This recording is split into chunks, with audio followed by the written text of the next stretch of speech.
Hello everyone. तो अगर आपके घर में कोई इंसेक्ट घुस जाते हैं तो आप क्या करते हैं? हाँ, उस पर हम लोग पेस्टिसाइड डालते हैं तो उससे क्या होता है, वो किल कर जाते हैं। तो आपको नहीं लगता कि हमको हमारी बॉडी में भी कुछ ऐसा होना चाहिए? हाँ, बिल्कुल होना चाहिए। तो हमारे सेल में एक ऑर्गेनेल पाया जाता है, उसको लाइसोसोम्स कहते हैं। आज हम लाइसोसोम के बारे में आपको बताएंगे। लाइसोसोम्स मीन्स क्या होता है? लाइसो धन सोम। लाइसो मीन्स डिजॉल्विंग और सोम मतलब जैसे आप जानते हैं बॉडी होता है। लाइसोसोम की खोज किसने की थी? डी डुए ने की थी। लाइसोसोम्स ओनली यूकैरियोटिक सेल्स में पाए जाते हैं।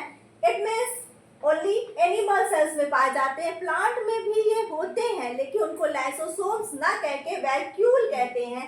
लाइसोसोम जो है इसका क्या साइज होती है? 0.1 से 0.5 म्यू माइक्रोन तक। ओके, नाउ लाइसोसोम को हम सुसाइड बैग भी कहते हैं या डाइजेस्टिव सिस्टम ऑफ बॉडी भी कहते हैं। सुसाइड बैग क्यों कहते हैं लाइसोसोम्स को? क्योंकि लाइसोसोम्स में हाइड्रोलिटिक एंजाइम्स पाए जाते हैं जो 40 से अबव होते हैं। वो क्या करते हैं अपने ही सेल्स को कभी कभी क्या करते हैं, डिस्ट्रॉय कर देते हैं। अब हम देखते हैं लाइसोसोम का स्ट्रक्चर क्या होता है। लाइसोसोम जो है एक मेम्ब्रेन से घिरा हुआ होता है। ये थैलीनुमा स्ट्रक्चर होता है। लाइसोसोमल मेम्ब्रेन कहते हैं इसको। लाइसोसोमल मेम्ब्रेन लाइपोप्रोटीन से बनी होती है। प्रोटीन लैम्प एंड लिम्ब कहलाते हैं। ये ऐसी मेम्ब्रेन होती है जो अपनी बॉडी से मतलब अपने ऊपर जो है इन एंजाइम को अटैच नहीं होने देती। अगर एंजाइम इस मेम्ब्रेन से अटैच हो गया तो क्या होगा? मेम्ब्रेन तोड़ देगा, तो फिर सारी सेल डैमेज हो जाएगी। इसीलिए ये लाइसोसोमल मेम्ब्रेन पाई जाती है। अब देखिए एंजाइम कैसे होते हैं। एसिड हाइड्रोलाइसिस होते हैं जो बड़े पार्टिकल को छोटे छोटे पार्टिकल में ब्रेक करते हैं। ये इसको इस प्रोसेस को हम हाइड्रोलिसिस कहते हैं। इसका पीएच जो है 4 to 5 होता है। यहाँ पे देखिए एक प्रोटॉन पंप होता है। प्रोटॉन पंप क्या करता है? ये पीएच मेंटेन करता है। ओके, अब हम आपको कुछ एंजाइम्स के नाम बताते हैं जो कि इसमें पाए जाते, जो इंपॉर्टेंट एंजाइम है। लोग क्या, प्रोटीएजेस। प्रोटीएजेस क्या करता है? जैसा कि इसके नाम से क्लियर है, ये प्रोटीन को डाइजेस्ट करता है। लाइपेजेस लिपिड को डाइजेस्ट करता है।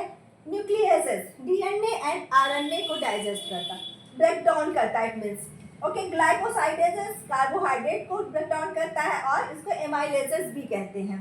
एसिड फॉस्फेटेस फॉस्फेट एस्टर को ब्रेक करता है। Clear? Now important thing is lysosomes बनता किसी से? लाइसोसोम गोल्जी बॉडी के वेसिकल से बनते हैं। One very important thing is that, listen, here is a nucleus. ये क्या है बेटा? न्यूक्लियस है, ठीक है। इसके चारों तरफ ये क्या है? ये हो गया आपका एंडोप्लाज्मिक रेटिकुलम। क्या हो गया? Endoplasmic reticulum. And this is what is this? This is the Golgi body. क्या हो गया?